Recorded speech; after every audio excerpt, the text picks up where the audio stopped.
The rumble of the engines was a familiar predator's growl in the tired symphony of the neighborhood. For Leo, it was the sound of a closing cage. He clutched the thin paper bag in his hand, the grease from the takeout inside already seeping through, a warm stain against his cold fingers. Inside that bag was dinner. Inside his pocket, pressed against his thigh, was the envelope with $467 in it. It was everything. It was nothing. They cut him off at the corner of Miller and 3rd, a wall of chrome and worn leather. 6 bikes, 7 men. Their leader, a man who called himself Grit, swung his leg over his Harley with a practiced, arrogant motion. He was built like a refrigerator, with a beard that looked like it had been spun from rust and nicotine. Well, Grit's voice was a gravel road. Look what we got here. Little errand boy. All alone, Leo kept his eyes down, focused on a crack in the pavement that snaked away like a frightened lizard. Don't look at them. Don't engage. Be invisible.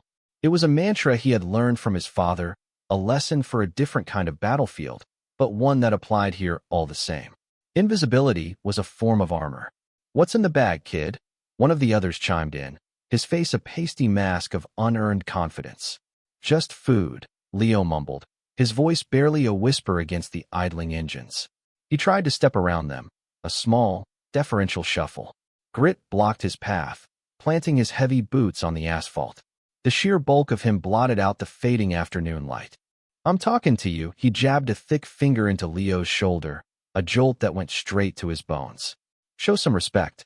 Look at me when I'm talking to you. Slowly, reluctantly, Leo lifted his head. He met Grit's eyes for a fraction of a second. They were small and mean, swimming in a web of red veins. Leo saw the casual cruelty there, the boredom looking for a target. He knew this look. He had seen it on men in 100 different places, and it always meant the same thing. Trouble wasn't coming. It was already here. That's better, Grit grunted, a smirk twisting his lips. He nodded toward the envelope peeking out from Leo's pocket. Payday, huh? Must be nice. Working hard for your money. The words were laced with a thick, syrupy sarcasm. To a man like Grit, work was for suckers. Real men took what they wanted. Leo's heart hammered against his ribs, a frantic drumbeat of pure adrenaline. His mind was a flurry of calculations. Angles of attack. Escape routes. Weak points. He saw the way one biker leaned too far back on his ride, off balance. He saw the exposed knee of another. He saw the soft tissue just under Grit's jaw.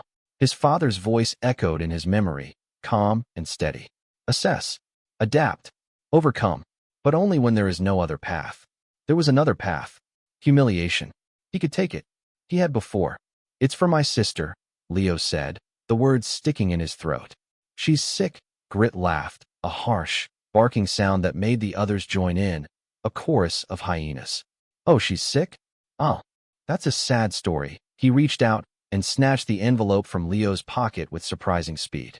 Let's see how sick she is. Panic, cold and sharp, lanced through Leo. No, please. I need that. Grit held the envelope up, weighing it in his palm. Feels a little light to cure anything serious. Maybe we can help you out. We'll take this off your hands. Save you the trouble of spending it. The world narrowed to the space between them. The rumbling engines, the distant sirens, the smell of exhaust, it all faded away. There was only the man holding his sister's future in his grimy hand. Leo's body tensed, coiling like a spring. His knuckles were white where he gripped the paper bag. Every instinct, every second of grueling training screamed at him to act, to explode into motion. A jab to the throat, an elbow to the temple, a sweep of the leg. He could drop Grit in 2 seconds. The others in 10, maybe 15, if they were lucky. But then what? They knew his face. They knew where he lived. What happened when he wasn't there to protect his mother, to protect Maya? His father's other lesson surfaced, the harder one. The greatest victory is the one won without a fight. He unclenched his fists. He let the tension drain from his shoulders. He made himself smaller, weaker. Please, he said again, his voice cracking with an emotion that was only partly feigned. It's for her medicine. It's for the hospital. Grit stared at him, his little eyes searching for a flicker of defiance. Finding none, he seemed to grow bored. The game was too easy. He peeled a single $20 bill from the wad of cash, letting it flutter to the ground. There, for your trouble. Now get out of here before I change my mind. He stuffed the rest of the money into the pocket of his leather vest. The other bikers laughed, revving their engines in a final act of intimidation. Leo didn't move. He just stood there, watching as they mounted their bikes and roared away down the street, leaving him in a cloud of blue smoke. He waited until the sound of their engines was gone completely. Then, he bent down and picked up the lone $20 bill from the dirty pavement. He looked at it, the face of Andrew Jackson staring back at him, indifferent. He smoothed it out and carefully folded it, placing it in his now empty pocket. He picked up the bag of cold food and started the long walk home, the weight of his failure heavier than any physical blow. The apartment smelled of antiseptic and chicken soup. His mother, Sarah, was at the kitchen table, surrounded by a mountain of paperwork. Bills, insurance forms, letters from the hospital. Her face, usually so full of warmth, was etched with worry lines that seemed deeper every day. She looked up as he entered, forcing a smile that didn't reach her eyes. "Leo, you're home. How was work?" He couldn't bring himself to tell her. Not yet. He just placed the food on the table. "Same as always." "How's Maya?" "Sleeping," Sarah said, her voice dropping to a whisper. "The doctor called. Dr. Evans. He said they have a cancellation. There's an opening for the preliminary procedure. Next Friday." Leo's blood ran cold. "Next Friday? That's a week away. I thought we had a month." "We did. But this is a chance to get her in sooner. It could make a difference, Leo. A real difference." "But," she trailed off, her gaze falling back to the pile of papers. The "but" hung in the air between them, heavy and suffocating. "But we need the deposit," Leo finished for her. "How much?" His mother didn't look at him. She slid a single piece of paper across the table. It was an official letterhead from the hospital's financial department. The number was circled in red ink. $5,000. Due by next Thursday. $5,000. It might as well have been $5 million. He had just lost $447. They had, maybe, $200 in savings. He felt a wave of nausea. The world tilted on its axis. He gripped the back of a chair to steady himself. "We'll figure it out," he said, the words tasting like ash in his mouth. I'll pick up more shifts." Sarah finally looked at him, her eyes full of a weary, heartbreaking love. "You're already working 60 hours a week, baby. You can't work any more than you already are." She reached out and took his hand. "Your father." He would have known what to do. The mention of his father was a punch to the gut. He retreated to his room, a small, cramped space he shared with the ghosts of his past. On his dresser, next to a faded photograph of his father in full military dress uniform, was a small, wooden box. He opened it. Inside, resting on a bed of worn velvet, was a silver pendant shaped like a striking cobra. It had been his father's, a symbol of the elite unit he had served in, a reminder of the man who had taught him everything. He picked it up, the metal cool against his skin. He remembered the day his father had given it to him, just before his final deployment. "This isn't about fighting, Leo," his father had said, his voice firm but gentle. "It's about control. Control of yourself, so no one else can control you. It's about having the strength to walk away. The strength to protect what matters." He had failed that lesson today. He had walked away, but he hadn't protected anything. He had let a bully take what was his, what was Maya's. The shame burned hot in his chest. His father, Master Sergeant Michael Carter, had been a legend. A quiet, disciplined man who could move with the grace of a dancer and strike with the force of a battering ram. He had learned martial arts in the temples of Okinawa and honed them in the deserts of Afghanistan. He had taught Leo from the age of 5, not just the physical movements, but the philosophy behind them, the balance, the respect, the quiet confidence that came from knowing you could end a conflict, which paradoxically made you less likely to start one. When the notice came, a black car, 2 stoic officers in dress uniform, a folded flag, their world had shattered. The pension was small, tangled in bureaucracy. The medical bills from his mother's grief-induced illness had eaten through their savings. Leo, who had been on a path to a college scholarship, had dropped everything. He took a job as a janitor, then another as a delivery driver. He became invisible, just another face in the crowd, burying the warrior his father had forged. All for this. To be standing in a tiny room, $5,000 short of saving his sister's life, with the echo of a bully's laughter still ringing in his ears. The next few days were a blur of desperation. Leo picked up every extra shift he could, his body aching with fatigue, his mind numb with worry. He sold his old video game console and his father's collection of vintage records. It added another $300 to their meager fund. It wasn't enough. Meanwhile, Grit and his crew, the self-styled Iron Crows, continued their reign over the neighborhood.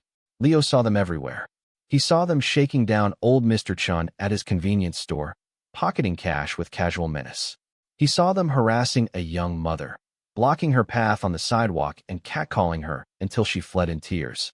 Each time, Leo watched from the shadows, his fists clenched, his heart a cold, hard knot of rage. The police were never around. Or if they were, they looked the other way. The system was broken. It protected the predators, not the prey. Grit was the perfect petty tyrant. His power wasn't real. It was a cheap imitation, built on the fear of people who had too much to lose. He targeted the elderly, the immigrants, the single parents, anyone he perceived as too weak or too scared to fight back. He had an instinct for vulnerability, and in Leo, he thought he had found the perfect victim. Someone young, quiet, and burdened. Someone who would just hand over his money and swallow the humiliation. One afternoon, while sweeping the floors at the community gym where he worked his second job, Leo saw a flyer. It was tacked to a corkboard, half hidden behind a schedule for yoga classes. Blackout Fight League. Open tournament. One night only. $5,000 grand prize. His heart stopped. It was an unsanctioned, underground event. The kind of place where rules were suggestions and injuries were common. His father would have despised it. It was a perversion of everything he had taught him, a spectacle of violence for money, devoid of honor or discipline. But the number stared back at him. $5,000. The exact amount he needed. He tore the flyer from the board, his hands trembling. Was this a path? A dangerous, desperate path, but a path nonetheless. He could do it. He knew he could. The men who fought in these things were brawlers, not artists. They had strength, but no technique. They had aggression, but no control. He could walk through them. But the risk was enormous. If he was recognized, the Iron Crows would know he was not the timid weakling he pretended to be. They would escalate. They would come for his family. Invisibility was still his best defense. He could wear a mask. A simple hoodie, pulled up tight. A cloth covering the lower half of his face. He wouldn't be Leo Carter, the delivery boy. He would be a ghost. An anonymous force that would appear, take the prize, and vanish. The decision felt like a betrayal of his father's memory. It felt like stepping into the darkness. But when he went home and looked in on Maya, sleeping fitfully in her small bed, her breathing shallow and labored, he knew he had no choice. He would fight. He would become the thing his father trained him to be, not for honor or for glory, but for her. The night of the tournament was thick with the smell of stale beer, sweat, and cheap adrenaline. It was held in the cavernous husk of an abandoned warehouse on the industrial edge of town. A makeshift ring stood in the center, lit by harsh, buzzing fluorescent lights. A crowd of rough-looking men and women pressed in around it, their faces hungry for violence. Leo kept his hoodie up, his face obscured by shadow and a black cloth mask. He signed up as Shadow, a name as anonymous as he could manage. The organizer, a paunchy man with a cigar clamped in his teeth, barely glanced at him, just took his $20 entry fee and grunted. His first opponent was a mountain of a man with arms like tree trunks and a tattoo of a snarling pit bull on his neck. The crowd roared for him. Leo, by contrast, looked like a lamb being led to slaughter. He was lean, almost wiry, and seemed to shrink under the harsh lights. When the bell rang, the big man charged, swinging a wild haymaker that would have knocked a horse unconscious. Leo wasn't there. He moved, a fluid sidestep that was almost too quick to see. He flowed around the man's attack, and as the behemoth stumbled past, off balance, Leo delivered a single, precise chop to the back of his knee. The man's leg buckled. He went down with a surprised grunt. Before he could recover, Leo landed a swift, controlled kick to a pressure point on his shoulder. The big man's entire arm went numb. He tried to get up, but his body wouldn't obey. The fight was over in less than 10 seconds. The crowd was silent for a moment, stunned. Then, a few scattered murmurs of appreciation rippled through the warehouse. They didn't know what they had just seen, but they knew it was impressive. Leo returned to the shadows, his heart pounding not from exertion, but from the fear of exposure. He had been careful not to use any of his father's more distinctive techniques, the signature moves of their style. He had kept it simple, efficient, and impersonal. His second fight was against a wiry, frantic brawler who came at him with a flurry of undisciplined kicks and punches. Leo weathered the storm, his arms moving in a blur to parry and deflect every blow. He didn't strike back. He just let the man exhaust himself, a stone in a raging river. When his opponent was gasping for air, his wild swings becoming slow and sloppy, Leo saw his opening. A quick leg sweep, and the man was on his back. Leo simply stood over him. The man, defeated and out of breath, tapped the mat in submission. He was 2 fights in, 2 victories. The prize was getting closer. He could almost feel the weight of the envelope in his hand, the one he would give to his mother, the one that would save Maya. But then he saw them. Standing near the edge of the ring, drawn in by the commotion, were Grit and 3 of his Iron Crows. They hadn't seen him yet, their attention focused on the ring and the money being wagered. A cold dread washed over Leo. Of all the places, of all the nights, they had to be here. He pulled his hood down further, turning his face away. He had to finish this quickly and get out. His semi-final match was against a more experienced fighter, someone who clearly had some kickboxing training. This one was harder. The man was disciplined. Leo had to work for it. They exchanged blows, a sharp, staccato rhythm of blocks and strikes. Leo felt a sharp pain in his ribs as a kick slipped past his guard. But the man was predictable. He relied on the same 3 combinations. Leo saw the pattern. He waited for it. As the man launched into his favorite spinning back kick, Leo dropped low, ducking under the blow. He came up from underneath, driving the palm of his hand into the man's sternum. It wasn't a knockout blow, but it drove the air from his lungs in a single, explosive gasp. The man collapsed, wheezing, unable to continue. He had won. He was in the final. As he stepped out of the ring, he heard Grit's voice, loud and booming. "That kid in the hoodie, the Shadow. I like him. He's got spirit." Grit was talking to the tournament organizer, clapping him on the back. "Whoever he is, he's a winner. A guy like that, with the right management, could go places." Leo froze, his back to them. Grit was posturing, trying to claim a piece of the action as he always did. He was a parasite, always looking for a host to feed on. The organizer grunted. "He's in the final. Against Razor." Good luck to him. Leo knew Razor by reputation.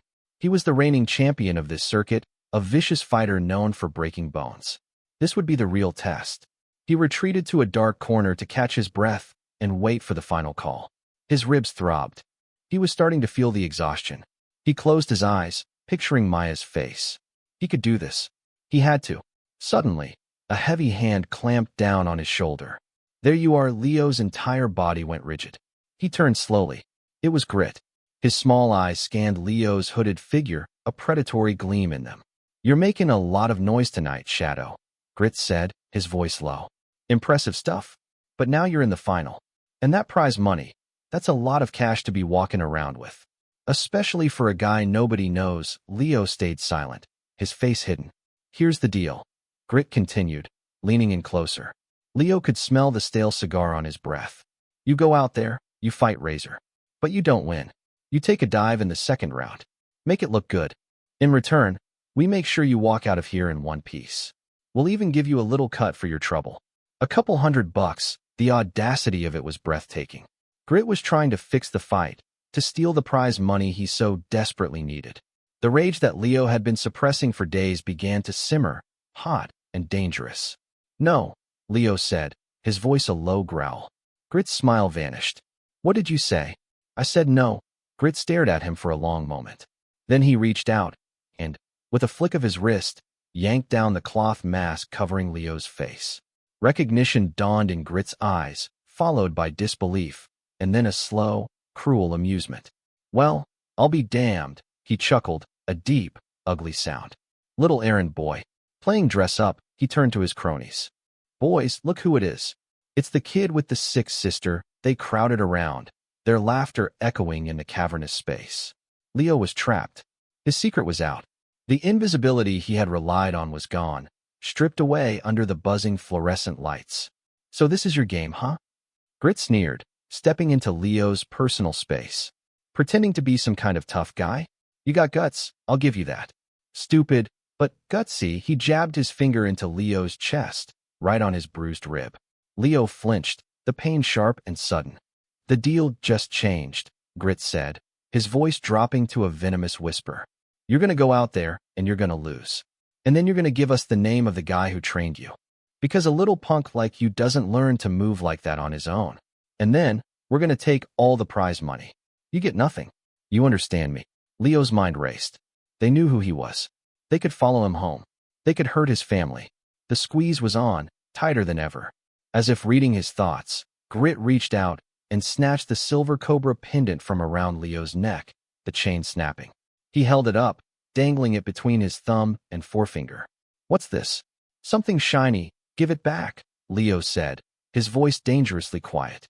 That pendant was the last piece of his father he had. It was sacred. "Give it back." Grit mocked. "You're not in a position to make demands. Kid," he examined the intricate design of the cobra. "This looks like military crap. Special forces, maybe? Was your daddy a hero?" He laughed. "Doesn't matter. He ain't here now, is he?" He pocketed the pendant. "Second round. Take a dive. Or I'll take this pretty little thing and melt it down for scrap. And then we'll pay your sick sister a little visit. I'm sure she'd love to meet us." The threat hung in the air, vile and absolute. It was a checkmate. They had him.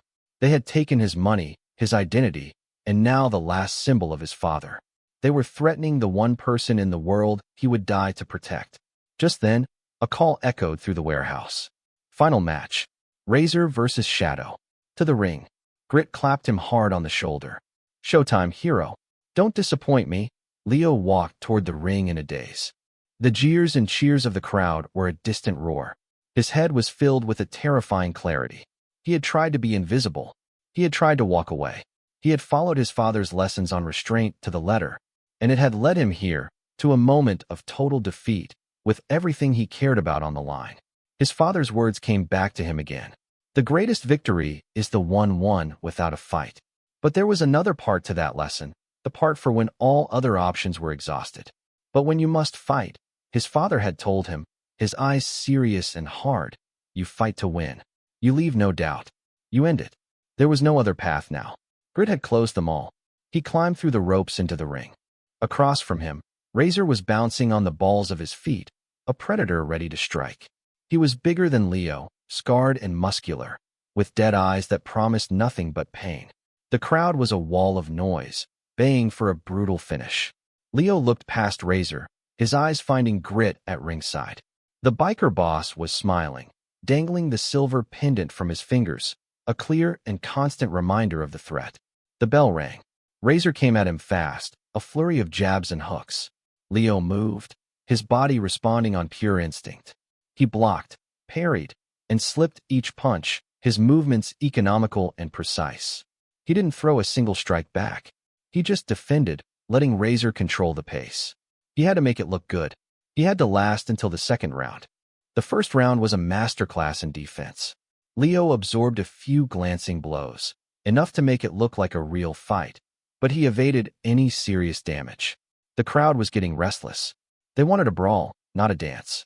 Razor was getting frustrated, his attacks becoming more reckless. The bell signaling the end of the round saved him from making a critical mistake. Leo went to his corner, his chest heaving. He could feel Grit's eyes on him. One more round. He had to go down in the next 2 minutes. He had to give up the money, the victory, his pride, all for a chance that Grit would leave his family alone. But he knew, with a certainty that chilled him to the bone, that a man like Grit would never honor his word. A bully never stops until he is stopped. As the bell for the second round rang, he saw a flicker of movement near the entrance of the warehouse. It was his mother, and standing beside her, looking frail but determined, was Maya. They must have found the flyer, must have worried, must have come looking for him. Maya's eyes met his across the smoky room, wide with fear and confusion. Grit saw them too. A slow, poisonous smile spread across his face. He looked at Leo, then at Maya, and then back at Leo. He held up the pendant one last time, and then made a gesture, a subtle, threatening nod in Maya's direction. And in that instant, something inside Leo broke. The carefully constructed dam of control, built over years of discipline and grief, shattered into a million pieces. The fear vanished, replaced by a cold, pure, righteous fury. He was done being invisible. He was done walking away. Razor charged in, sensing an opening. He threw a powerful right cross aimed at Leo's jaw. But Leo was no longer just defending. He dropped under the punch, the motion so fluid it was like he was made of water. As he came up, he drove his elbow into Razor's exposed ribs. There was a sickening crack. Razor gasped, the air forced from his lungs. Leo didn't stop. He spun, his leg whipping around in a perfect roundhouse kick that connected with the side of Razor's head. The champion's eyes rolled back, and he fell like a sack of cement.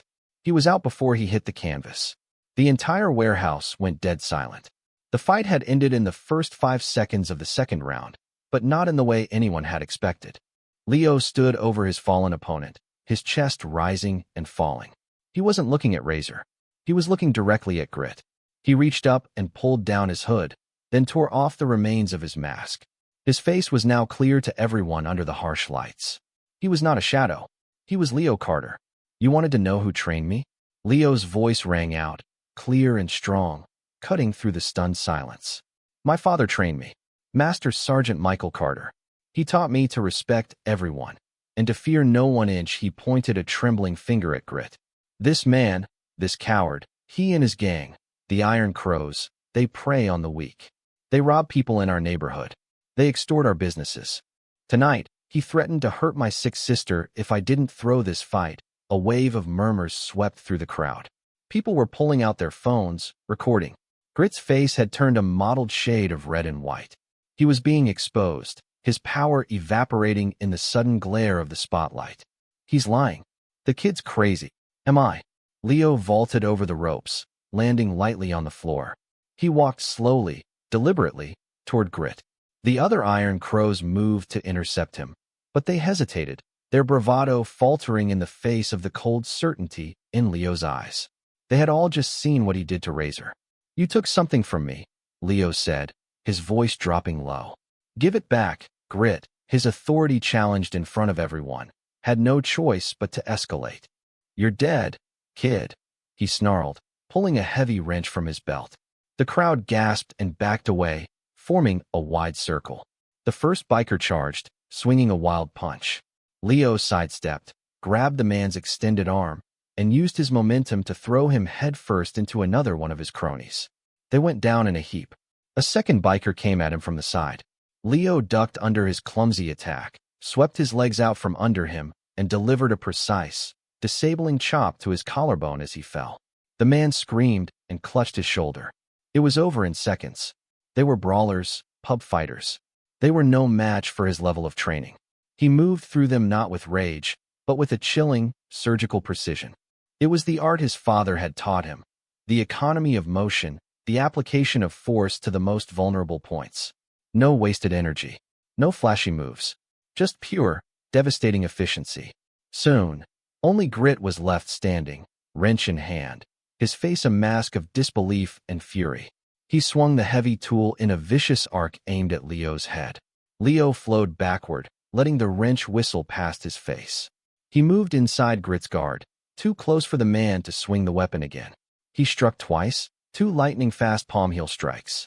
One to the solar plexus, which doubled Grit over, gasping for air.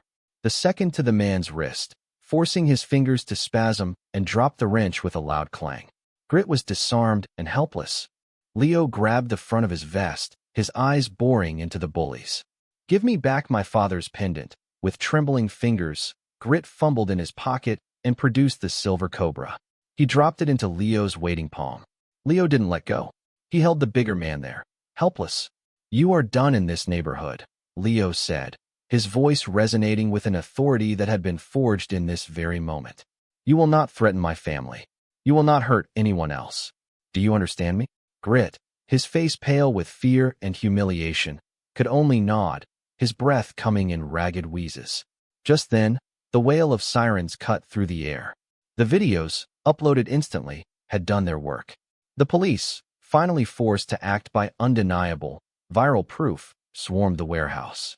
As they slapped handcuffs on Grit and the rest of his groaning, defeated gang, a man in a tailored suit stepped out of the crowd. He was older, with a ramrod-straight posture and eyes that held a quiet authority. That was the finest display of the Cobra Kai style I've seen in 20 years, the man said, his voice calm and clear. He looked at the pendant in Leo's hand. Your father was Michael Carter. I served with him. My name is General Wallace. Leo stared at him, stunned. Your father was one of the best men I ever knew, Wallace continued. I heard about his passing. I'm sorry I lost touch with your family. He glanced over at Maya and Sarah, who were now making their way through the crowd toward Leo. Then his eyes fell on the tournament organizer, who was holding a large envelope of cash. Wallace turned to the organizer. Give the boy his winnings. And add 5,000 more from me. For the trouble. He then looked back at Leo. I run a global security firm now. We train the best of the best. I have a place for a man with your skills. And your character. The job comes with a full benefits package. The best medical insurance money can buy. The world stopped spinning. Leo looked at the money, then at the general, then at his mother and sister, who were now beside him, their faces streaked with tears of fear and relief. Maya threw her arms around his waist, burying her face in his shirt. It was all there. The solution. The future. The end of the nightmare. But it wasn't enough. Leo looked General Wallace in the eye. Thank you, sir. I accept. But I have a condition. Wallace raised an eyebrow, intrigued. A condition? This neighborhood, Leo said, his voice steady.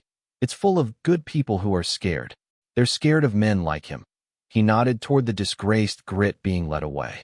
Because they feel like they're alone. I want to start a program. A youth center. A place where kids can come after school. I want to teach them what my father taught me. Not just how to fight, but how to be strong, how to have discipline, how to stand up for themselves and for each other, so no one ever has to feel as helpless as I did. General Wallace's stern expression softened into a genuine smile. He looked at Leo with a profound respect. Your father would be so proud of you, son. Consider it done. We'll fund the entire project. You will run it.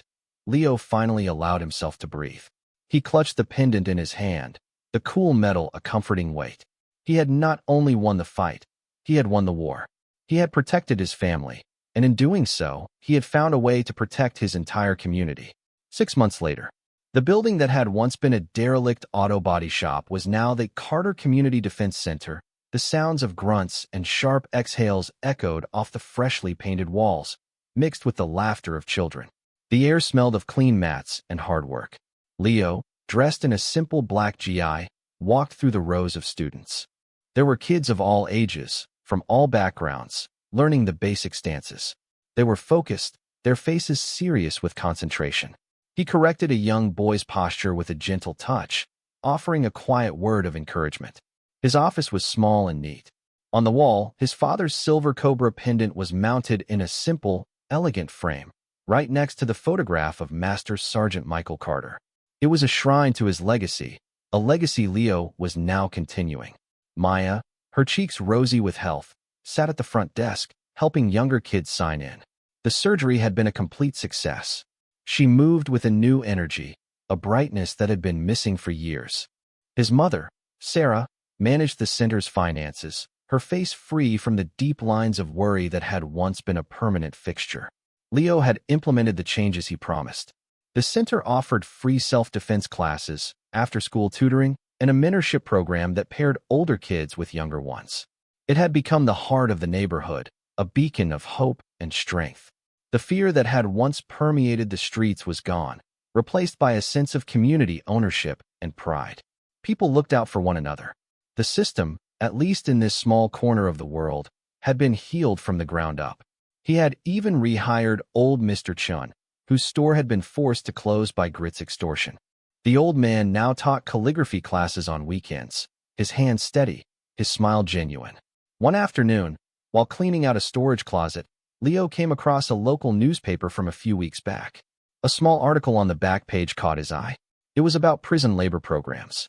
There was a grainy photo of several inmates in orange jumpsuits, mopping a long hallway. He looked closer. One of the inmates was Grit. His beard was gone, his head was shaved.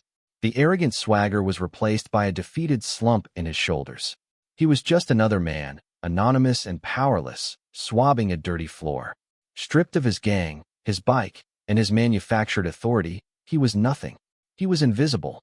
Leo folded the newspaper and tossed it in the trash. He didn't feel anger or even satisfaction. He just felt a quiet sense of closure. He walked back out to the main floor of the dojo, where the next generation was learning to be strong, disciplined, and unafraid. He had a class to teach. His work was just beginning. Has someone ever underestimated your potential?